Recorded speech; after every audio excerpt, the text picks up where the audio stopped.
Reading Passage 1. You should spend about 20 minutes on questions 1 to 13, which are based on Reading Passage 1 below. The White Horse of Uffington. The cutting of huge figures are geoglyphs into the earth of English hillsides has taken place for more than 3,000 years. There are 56 hill figures scattered around England, with the vast majority on chalk downloads of the country's southern counties. The figures include giants, horses, crosses, and regimental badges, although the majority of these geoglyphs date within the last 300 years or so. There are one or two that are much older.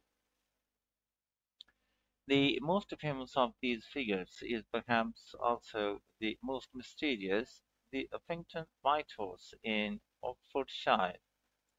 The White Horse has recently been redated and shown to be even older than its previously assigned ancient pre-Roman Iron Age date. More controversial is the date of the enigmatic Long Man of Wilmington in Sussex. While many historians are convinced the figure is prehistoric, others believe that it was the work of an artistic monk from a nearby priory and was created between the 11th and 15th centuries. The method of cutting these huge figures was simply to remove the overlying grass and to build the gleaming white chalk below. However, the grass would soon grow over the geoglyph again unless it was regularly cleaned or scoured by a fairly large team of people. One reason that the vast majority of hill figures have disappeared is that when the traditions associated with the figures faced people no longer bothered or remembered to clear away the grass and to expose the chalk outline. Furthermore, over hundreds of years, the outlines would sometimes change due to people uh, not always cutting in exactly the same place, thus creating a different shape into the original geoglyph. The fact that any ancient hill figures survive at all in England today is testament to the strength and continuity of local customs and beliefs, which in one case at least must stretch back over millennia.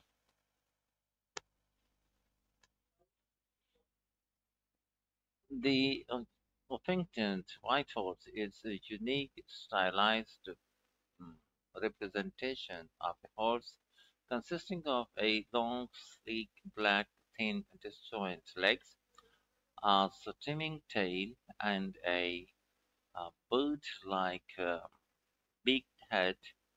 And the elegant creature almost melts into the landscape.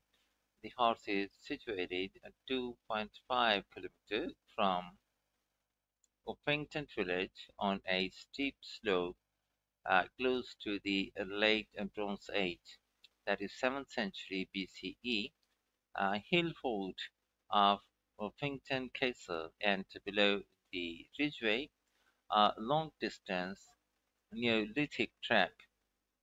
The Uffington horse is also surrounded by Bronze Age burial mounds. It is not far uh, from the from the Bronze Age cemetery of Lambourne, Seven Barrows, which consists of more than 30 well-preserved burial mounds.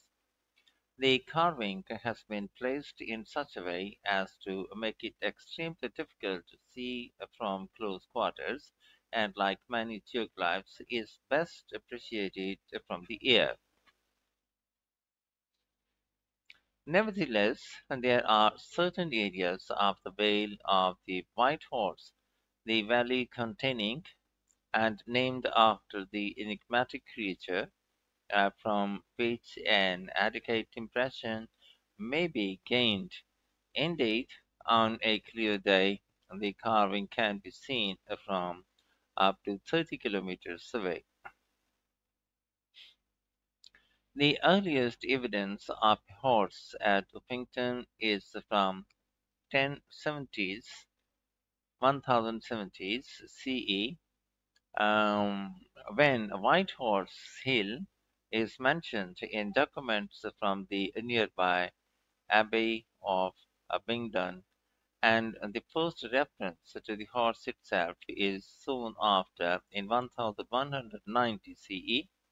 However, the carving is believed to date back much further than that, due to the similarity of the Orpington White Horse to the stylized depictions of horses on 1st century BCE coins.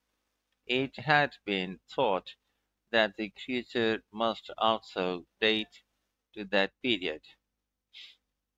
However, in 1995, optically stimulated luminescence OSL testing was carried out by the Oxford Archaeological Unit on soil from two of the lower layers of the horse's body,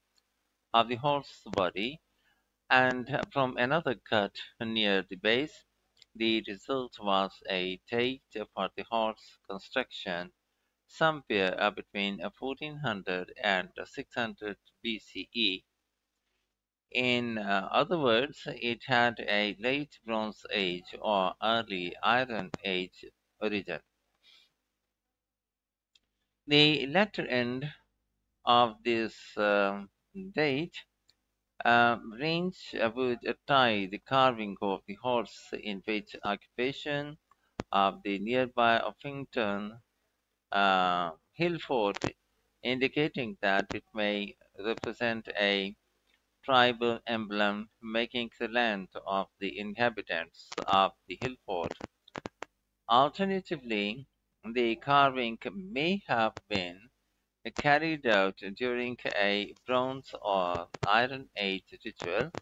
Some researchers see the horse as representing the Celtic horse goddess Epona, who was worshipped as a protector of horses, and for the associations with fertility. However, the cult of Epona was not imported from Gaul, France until around the 1st century CE. This date is at least 6 centuries after the Uffington horse was probably carved. Nevertheless, the horse had great ritual and economic significance during the Bronze and Iron Age, as attested by its depictions on jewelry and other metal objects. It is possible that the carving represents a goddess in a native mythology, such as Rhiannon, described in later Welsh mythology as a beautiful woman dressed in gold and riding a white horse.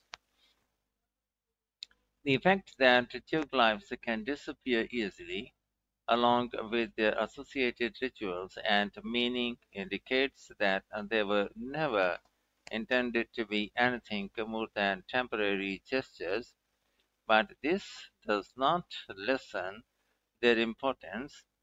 These giant carvings are a fascinating glimpse into the minds of their creators and how they viewed the landscape in which they lived. Questions 1 to 8.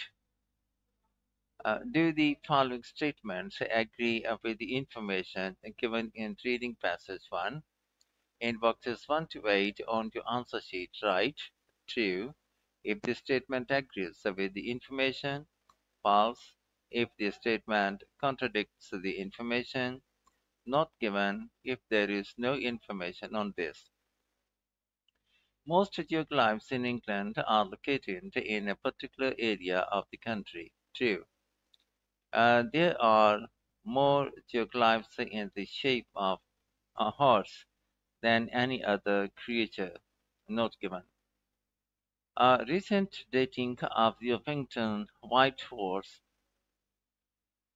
indicates that people were mistaken about its age. True. Historians have come to an agreement about the origins of the Long Man of Wilmington. False. Geoglyphs was created by people placing white chalk on the hillside. False. Many geoglyphs in England are no longer visible. True. The shape of some geoglyphs has been altered over time. True. The fame of the Orpington White Horse is due to its size. Not given. Questions 9 to 13. Complete the notes below. Choose one word only from the passage for each answer. Write your answers in boxes 9 to 13 on your answer sheet. The Orpington White Horse. The location of the Orpington White Horse. A distance of 2.5 kilometers from Orpington village, near an ancient road known as the Ridgeway, close to an ancient cemetery that has a number of burial mounds, dating the Orpington White Horse. First reference to White Horse Hill appears in documents from the 1070s. Horses shown on coins from the period 100 BCE to 1 BCE are similar in appearance. According to analysis of the surrounding soil, the horse is late Bronze Age, early Iron Age. Possible reasons for creation of the Orpington White Horse: an emblem to indicate land ownership, formed part of ancient ritual, was a representation of a goddess Epona associated with protection of horses and fertility, was a representation of a Welsh goddess called Rhiannon,